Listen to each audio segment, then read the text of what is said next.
We're in a series thinking about the people of God. What does it mean to be God's people? And I've mentioned how our language sometimes reveals what we think about church. We talk about even going to church. But is that language even biblical?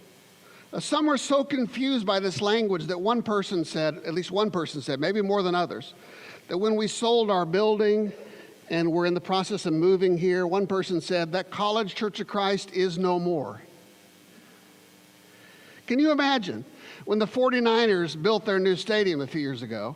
How many people said the 49ers are no more? People don't think that way about stuff in the world, but sometimes people get confused about church. Why is that? Why do we have such a strange view of church? And in this series, we're thinking about 5 pictures of church. We've talked about we being the purchased people of God. We talked about being a journeying people who are on an adventure. Last week we talked about that we're a gifted people, and today we're going to think about being a suffering people.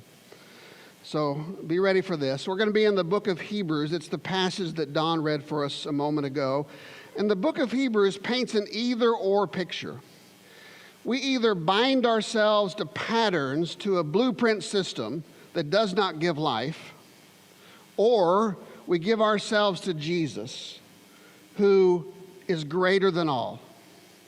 We either try to follow rules which are impossible to keep, or we give ourselves to Jesus, who frees us, makes us holy, and leads us into good ways of living. Then we either shrink back with fear, or we press forward in faith. This is what the book of Hebrews is all about.